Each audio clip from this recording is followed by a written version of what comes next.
ॐ भूर्भुवः स्वः तत्सवितुर्वरेण्यं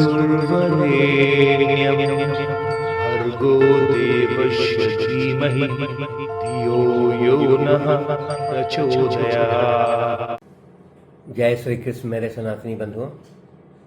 महाभारत के पिछले अंक में हम लोगों ने अध्ययन किया कि दुर्योधन, शकुनी और कर्ण ये तीनों मिलकर के ये षड्यंत्र विचार करते हैं कि पांडव जो कि काम्यक वन में रुके हुए हैं वहाँ पर जा कर के उनका वध कर दिया जाए।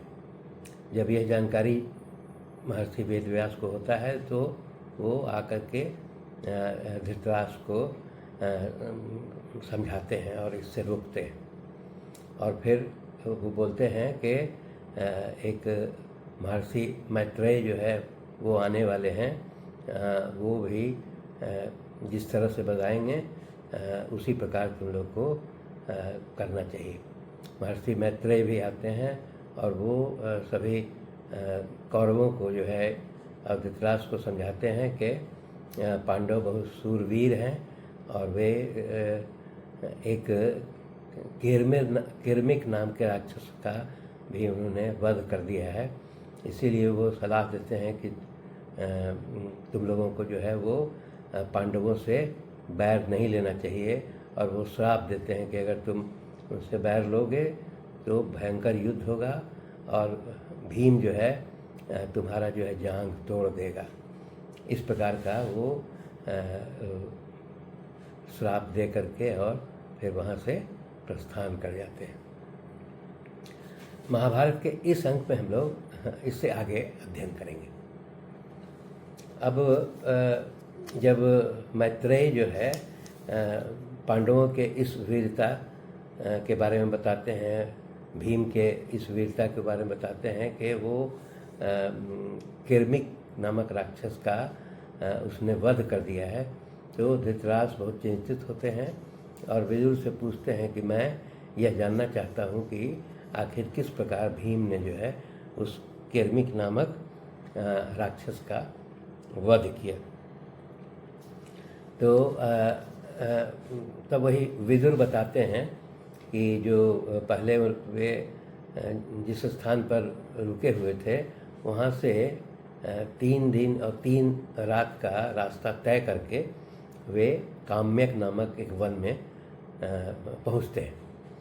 उस समय जो है काम्यक वन जो है बहुत घना जंगल रहा होगा और वहाँ एक बहुत भयंकर राक्षस रहा करता था। इसके कारण जो है सभी जो है देवता, तपस्वी और मुनि लोग जो है उस वन से भाग गए थे और वहाँ राक्षस के भय से वहाँ निवास नहीं करते थे। तो विदुर बताते हैं कि जब पांडव लोग जो है काम्यक वन के पास पहुँचते हैं तो मार्ग में वही किरमिक नाम का जो है राक्षस उनका रास्ता छेक करके खड़ा हो जाता है और वो कहता है कि मैंने वो पूछता है कि और ये राक्षस जो है इतना भयंकर था कि वो गर्जना करके और राक्षसी माया जो है वो पैदा कर रहा था इस प्रकार का। फिर उसकी गर्जना इतनी भयानक थी कि उसके कारण जितने भी पशु पक्षी, मृग, भेड़िया, भैंसे, रीछ इत्यादि सभी जो है वो भाग चलते थे। वो इतना भयानक राक्षस था, विशाल शरीर वाला। तो जब वो किरमिक नामक राक्षस जो है वो पांडवों को देखता है तो वो उनका रास्ता घेर करके खड़ा हो जाता है। तब जो है वो युधिष्ठिर जो है उस राक्षस से पूछते हैं कि तुम कौन हो। तब वो बताता है कि वो पूछते हैं कि तुम कौन हो और मैंने तुम्हारा क्या काम है, तुम हमारा रास्ता क्यों रोक रहे हो।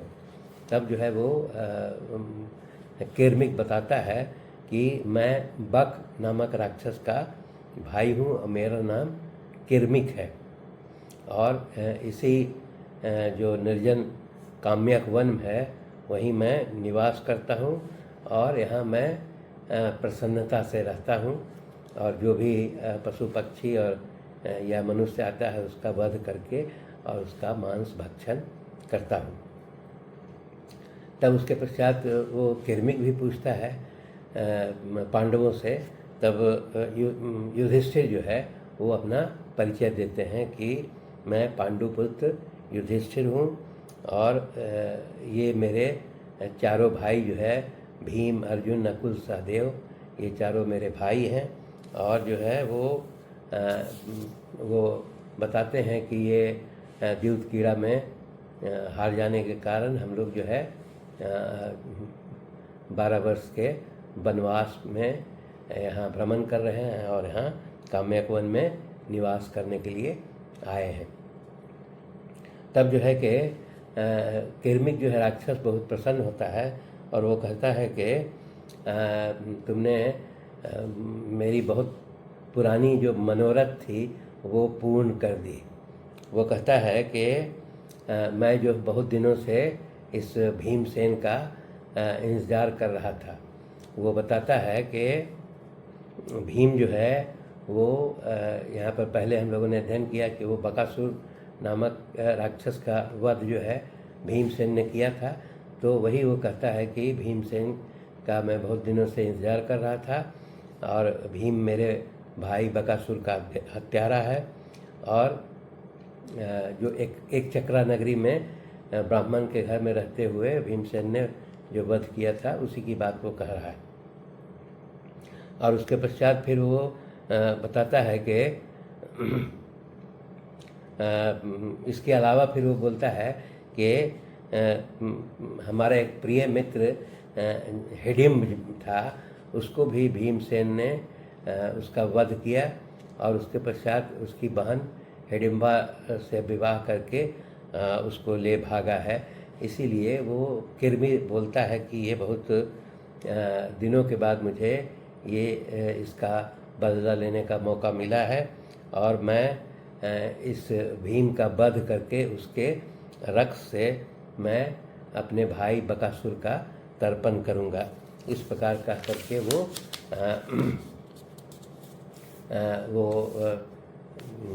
किरमिर जो है बात करता है।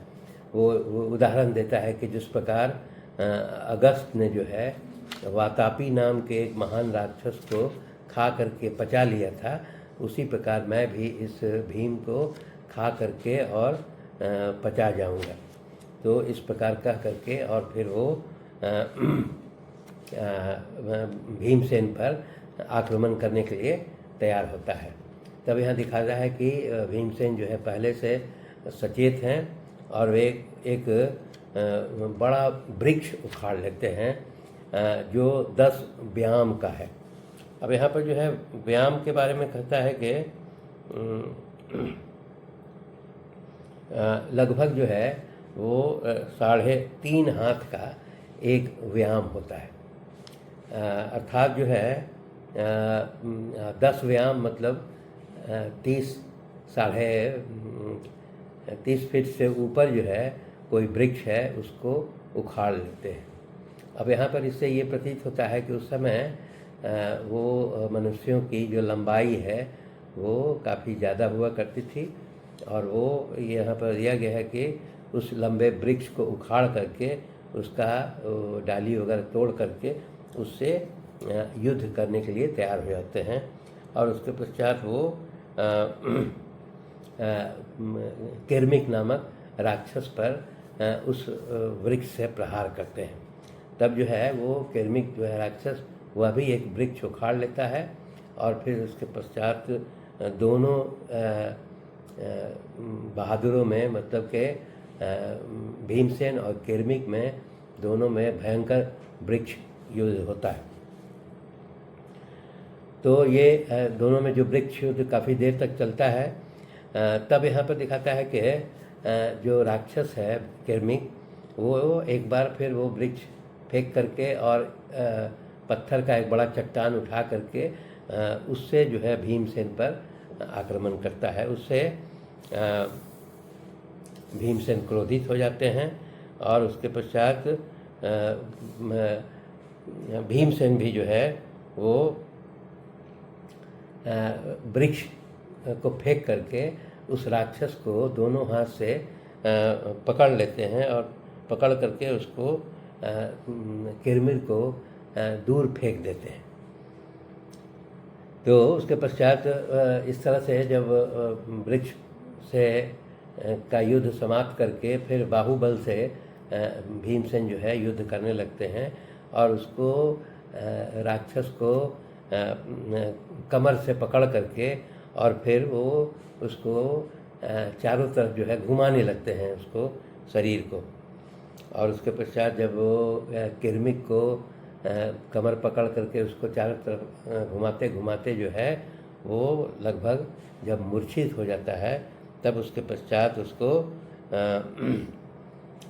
यहाँ पर दिखाता है कि उसको फिर ज़मीन पर पटक करके और फिर घुटने से उसका जो है कटी प्रदेश को दबा करके और उसको फिर दोनों हाथों से उसका गर्दन मड़ोड़ करके उसका वध कर देते हैं। तो इस प्रकार जो है वो किरमिर जो है वहाँ पर धराशायी हो जाता है और फिर वो भीमसेन बोलते हैं कि तू पापी है और तुम यमलोक में जा करके और हिडिम्ब और तुम इस लायक भी नहीं रहेगा कि यमलोक में जा करके तुम बकासुर और हिडिम्ब का जो है वो आंसू भी पोंछ सकेगा। तो इस प्रकार जो है वो ये सारी घटना जो है विदुर जी जो है वो धृतराष्ट्र को बताते हैं। वो बताते हैं कि भीमसेन बहुत शक्तिशाली है और उस समय ये प्रतीत होता है कि ये किरमिक नामक राक्षस जो है बहुत भयंकर राक्षस हुआ करता होगा। तो विदुर वही समझाते हैं धृतराष्ट्र को कि सभी पांडव जो है बहुत शक्तिशाली हैं और उनसे युद्ध करना जो है वो उचित नहीं है। वो बोलते हैं कि इस प्रकार जो है माने भीम के द्वारा जब किरमिक नामक राक्षस का वध कर दिया जाता है तब वो काम्यक वन जो है उसमें पूरी शांति स्थापित हो जाती है और वहाँ फिर सभी पांडव जो है वो द्रौपदी के साथ वहाँ पर सुखपूर्वक रहने लगते हैं। और वो इसके पश्चात जो बहुत सारे ऋषि मुनि देवता वगैरह इत्यादि भी जो है वो क्योंकि काम्यक वन में अब शांति स्थापित हो गई थी, राक्षस का भय जो है वो समाप्त हो गया था, इसीलिए सभी बहुत सारे ऋषि मुनि जो भाग गए थे वे भी आकर के वहाँ निवास करने लगते हैं। तो इस प्रकार जो है वो जब विदुर जो है भीम के इस वीरता के बारे में जब बताता है तो इसको सुन करके जो धृतराष्ट्र जो है वो चिंतित हो जाते हैं कि जब सभी पांडव इतने वीर हैं तो निश्चित तौर पे उन्हें यह आशंका होने लगती है कि हमारा पुत्र जो है दुर्योधन कैसे उससे युद्ध करेगा और अर्थात उन्हें पांडवों से अपने पुत्र के पराजय की का भय जो है वो सताने लगता है। धन्यवाद। शेष अगले अंक।